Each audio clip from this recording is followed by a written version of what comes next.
Eu comentei um pouco antes aqui que quando estava saindo de casa eu olhei o tempo, né?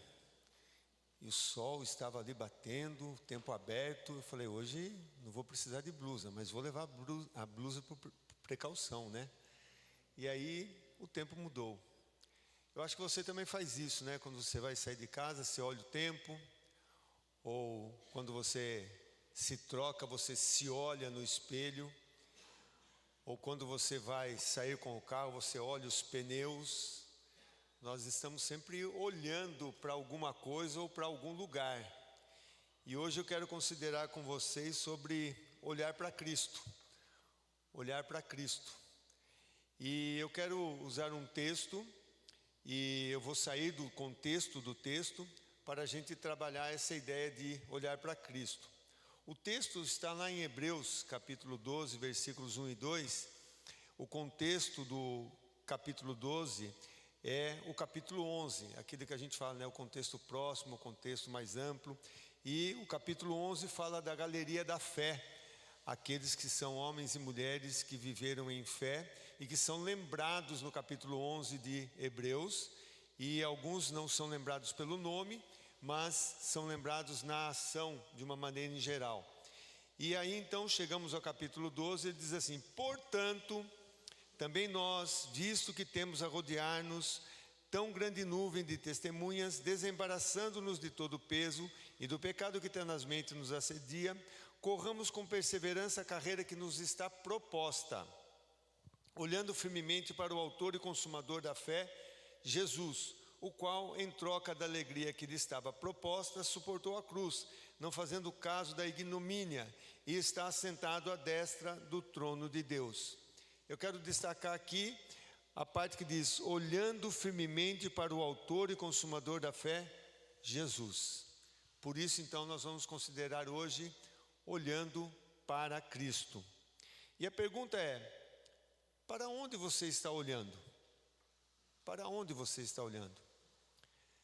Para as lutas e problemas que você enfrenta e que vêm a você no dia a dia? Para onde você está olhando? Para os dias ruins e maus que te afligem? Ou você está olhando para homens e mulheres que sem o padrão de Deus estão prosperando ao seu redor? Para onde você está olhando? Para aquilo que lhe falta ou aquilo que lhe faz falta? Ou você está olhando para um líder religioso, um ícone da mídia? Ou você está olhando para uma denominação que agrega multidões e arrasta muitas pessoas? Para onde você está olhando? Será que você está olhando para o lugar certo, para a pessoa certa, para a situação certa, com o olhar correto? Para onde você está olhando? Ou melhor, teremos uma outra pergunta: para onde você não está olhando?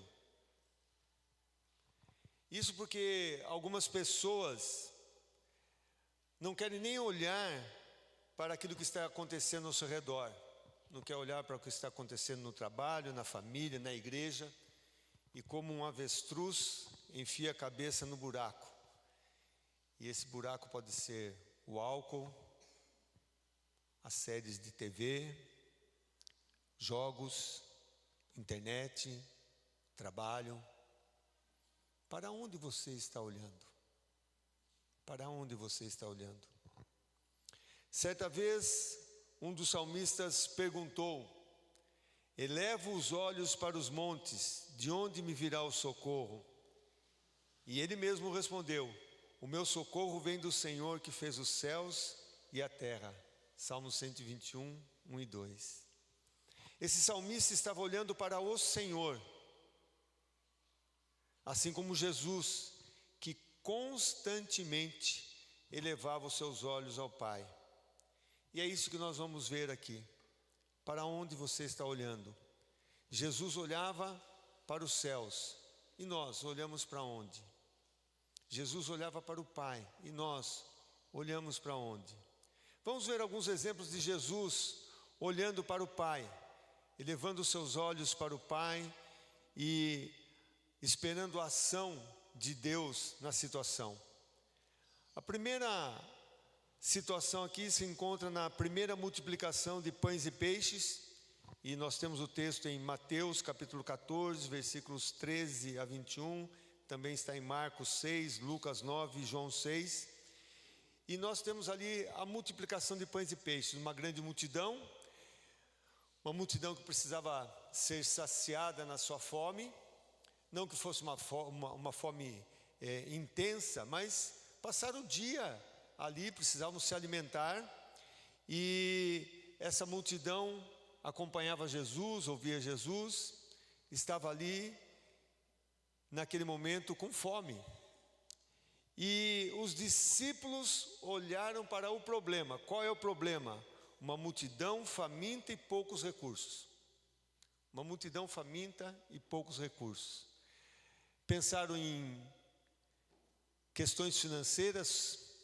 Primeiro pensar, vamos dispensar todo mundo, depois pensar em questões financeiras, quanto que a gente vai precisar de dinheiro para comprar alimento para todo mundo, e mesmo que tivesse dinheiro, onde que a gente iria comprar? E aí aparece lá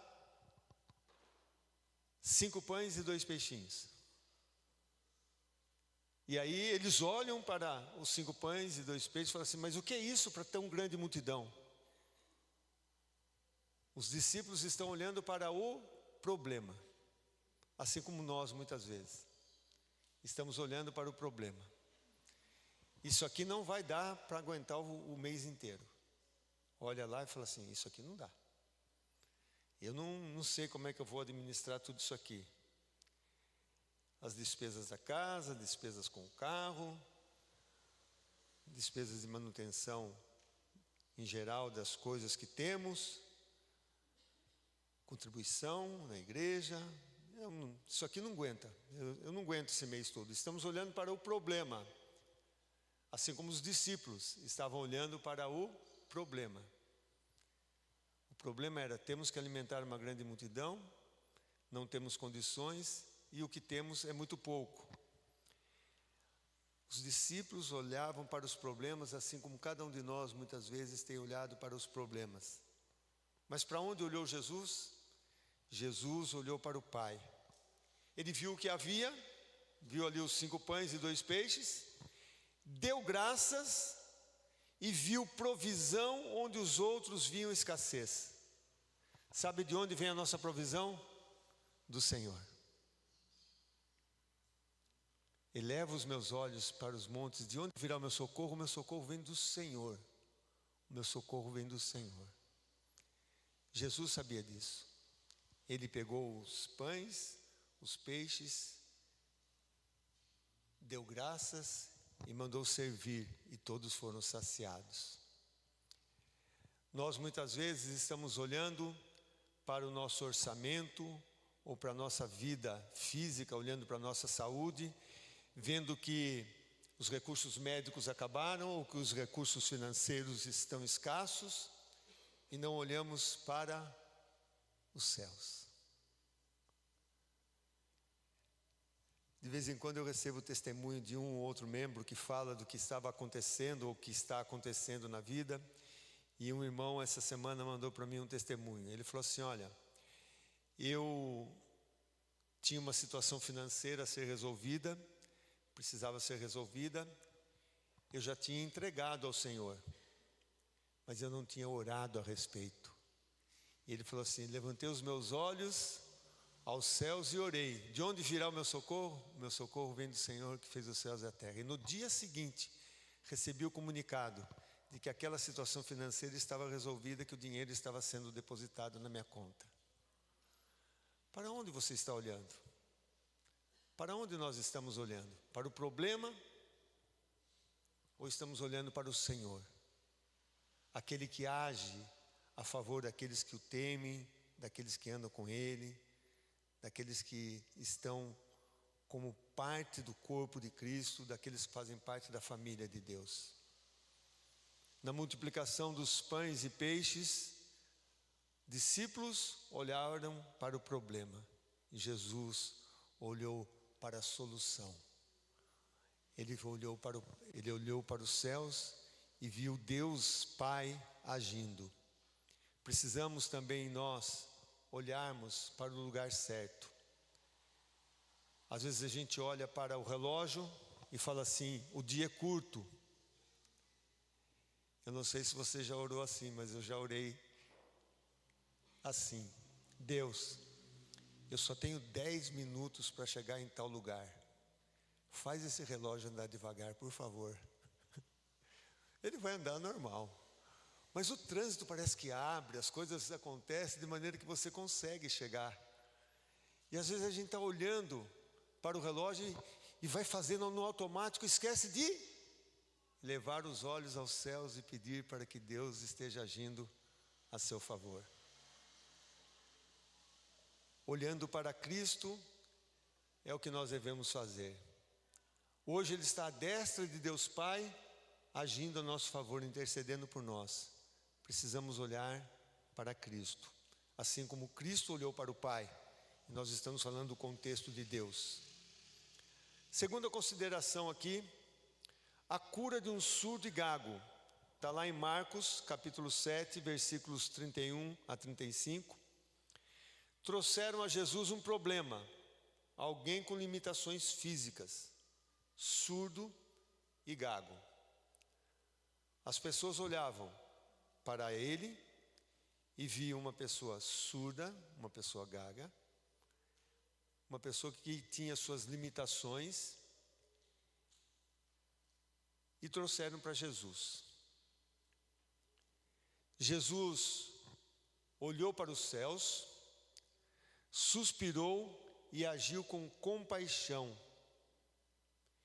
Ele viu a cura no poder do Pai. E muitas vezes nós estamos limitados.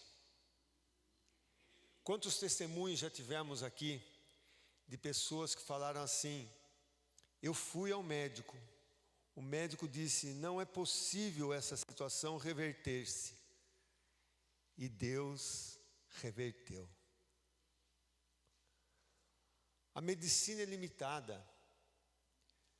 Naquela época eu nem sei se tinha fonoaudiólogo, se tinha otorrinolaringologista, mas era uma pessoa que tinha suas limitações físicas, sendo surdo e gago.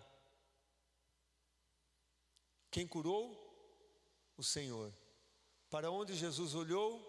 Para os céus.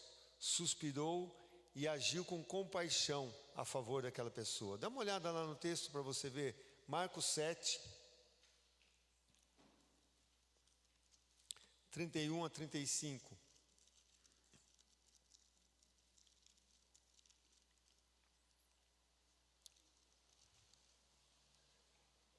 Diz assim o texto lá de Marcos 7, 31 a 35. De novo se retirou das terras de Tiro e foi para Sidom, até ao mar da Galileia, através do território de Decápolis. Então lhe trouxeram um surdo e gago, e lhe suplicaram que impusesse as mãos sobre ele. Jesus, tirando-o da multidão, à parte, pôs-lhe os dedos nos ouvidos e lhe tocou a língua com saliva. Depois, erguendo os olhos ao céu, suspirou e disse, Efatá, que quer dizer, abre-te. Abriram-se-lhe os ouvidos e logo se lhe soltou o empecilho da língua e falava desembaraçadamente. Olhou para os céus. A cura veio do Senhor.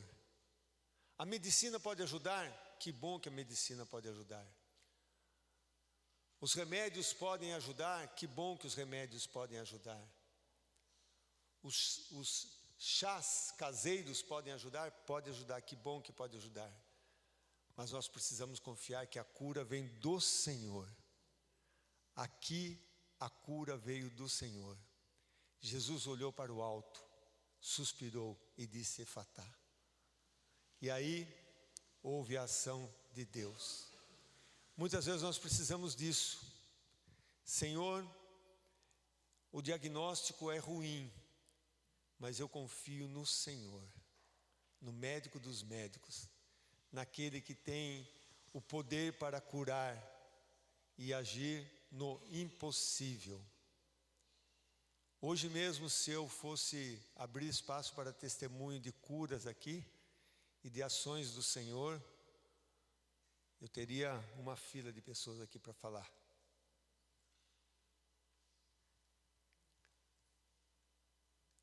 Deus age, onde a medicina não age.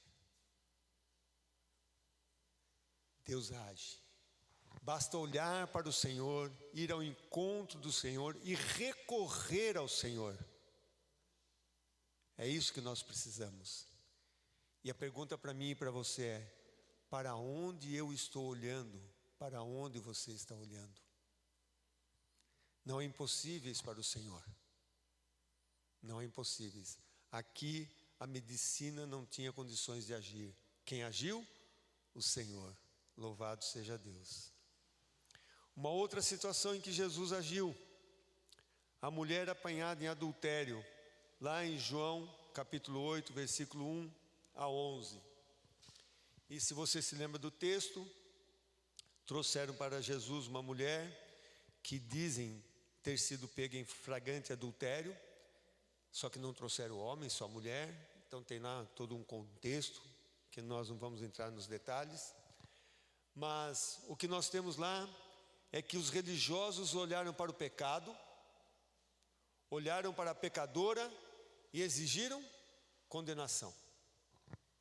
Olharam para o pecado, olharam para a pecadora e exigiram condenação. E muitas vezes nós também fazemos isso.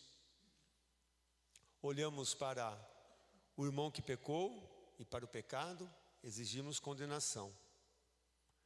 Mas Jesus olhou para a mulher com graça. Com graça. A mesma graça do Pai que nos alcançou. Ele viu uma alma necessitada de perdão e deu uma nova chance para aquela mulher. Ele disse: vá e não peques mais. Jesus olhou além da pessoa e além do pecado da pessoa. Ele olhou para a graça de Deus. E nós precisamos também entender a graça de Deus. A graça que nos alcançou, nos perdoou e nos perdoa todos os dias. Porque a diferença entre o pecador redimido e o pecador não redimido é que o redimido não tem esperança, não conhece a graça do Senhor. E nós conhecemos a graça do Senhor. E a graça do Senhor nos sustenta. Nós sempre lembramos, que as misericórdias do Senhor são a causa de não sermos consumidos. Mas é a graça do Senhor que nos sustenta, que nos anima, que nos leva à frente. É o presente imerecido que nos anima. É o Senhor agindo a cada dia. E nós precisamos olhar para esse Senhor da graça. Esse Senhor que age com favor imerecido, presente e fora de hora, todos os dias. Graça. Foi assim que Jesus olhou para aquela mulher, com graça. É assim que Deus olha para nós. E nós devemos ir ao encontro desse Deus da graça, quando precisarmos trabalhar questões como o pecado, coração endurecido e coisas semelhantes. A outra situação, aqui nesse texto ou nessa mensagem, a ressurreição de Lázaro. Você se lembra como é que foi a ressurreição de Lázaro? Lá em João capítulo 11. Você se lembra como é que foi? João 11, 39 a 45. O texto lá, só para a gente recordar.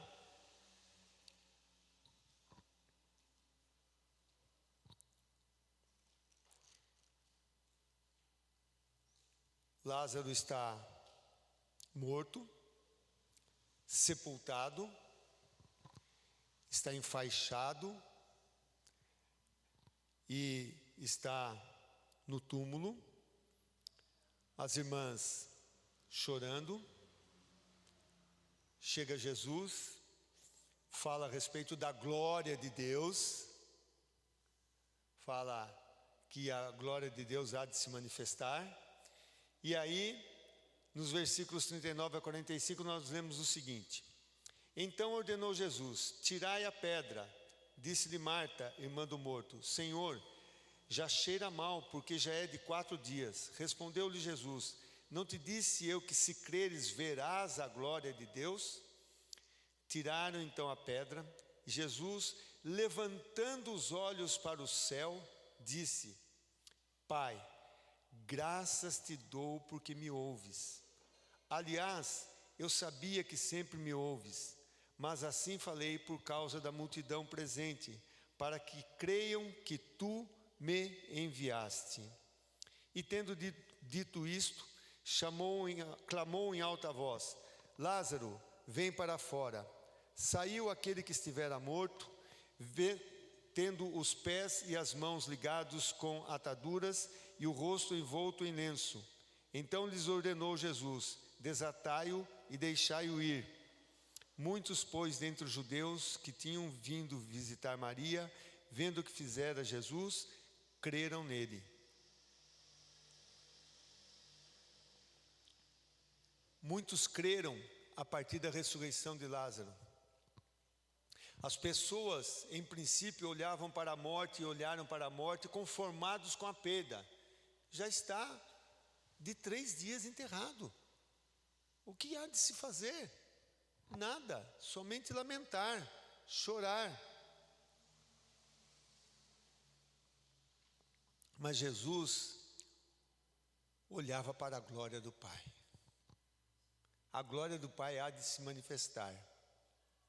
Jesus olhou para o Pai, olhou para os céus e disse: Pai, graças te dou porque me ouves.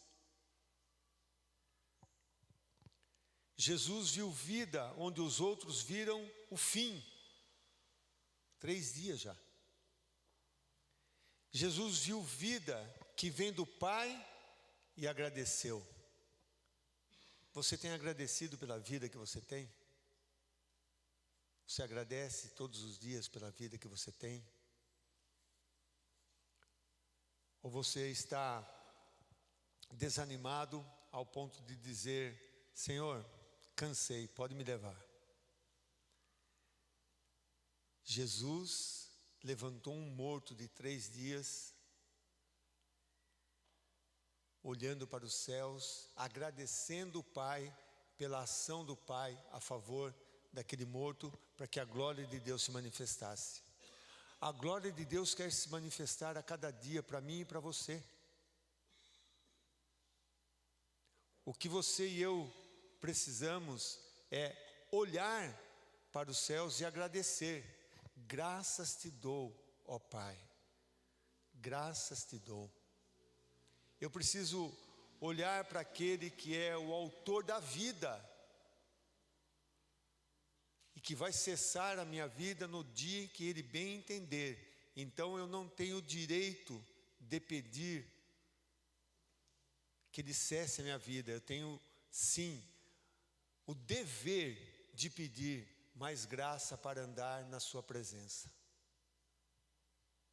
Eu tenho que andar na presença do Senhor, desfrutando da graça do Senhor. Nós olhamos essas passagens e vimos que Jesus não olhava para aquilo que parecia impossível. Ele olhava para o Deus do impossível. Ele olhava para o Pai. E o Pai agiu. E a pergunta para mim e para você é: para onde nós estamos olhando? Quando olhamos para essas passagens, nós vemos um padrão. Qual é o padrão? Enquanto os homens olham para os problemas, Jesus olha para o Pai. Jesus olha para a solução. E a pergunta para mim e para você: para onde você está olhando? Para onde eu estou olhando? Lutas e problemas, todos têm. Por que eu tenho que olhar para a luta e para o problema, se eu posso olhar para aquele que resolve todos os problemas? aquele que vence todas as lutas. Dias ruins e dias maus nos afligem, e eu vou olhar para esses dias ruins e dias maus, ou vou olhar para o Senhor?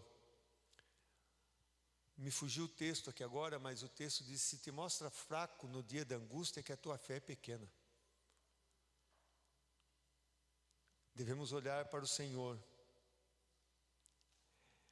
Para onde você está olhando? Para os homens e mulheres que prosperam ao seu redor, e você fala assim: mas eu sou tão fiel, sou comprometido, eu leio a Bíblia, eu oro, frequento os cultos, dou dízimos, dou ofertas, e estou aqui amarrado na minha vida financeira, enquanto outros estão prosperando.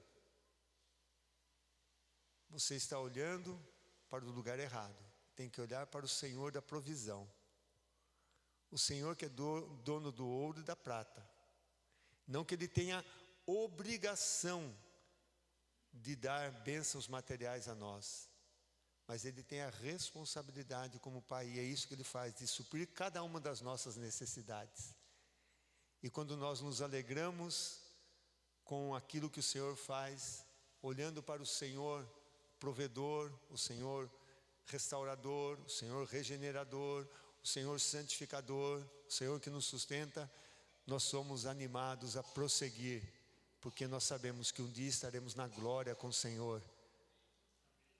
Alguns vão desfrutar somente desse mundo aqui, gente, somente desse mundo aqui, só dos benefícios desse mundo. Mas o salvo em Cristo Jesus, aquele que olha para o Senhor, vai desfrutar da vida eterna ao lado do Senhor. Precisamos olhar para Jesus, como incentivo aqui o texto de Hebreus 2:12. Olhando firmemente para o autor e consumador da fé, Jesus, o qual em troca da alegria que lhe estava proposta, suportou a cruz, sem se importar com a vergonha ou ignomínia, dependendo da tradução, e agora está sentado à direita do trono de Deus. É nele que devemos fixar os nossos olhos. Só nele, em Cristo Jesus, encontramos direção, força e sentido. Jesus olhava para o alto, Jesus olhava para os céus, Jesus olhava para o Pai. Nós devemos fazer o mesmo e olhar para Cristo Jesus, pois, fazendo isso, estaremos olhando para a fonte de onde vem o socorro, do Senhor que fez os céus e a terra. Para onde você está olhando? Pense nisso.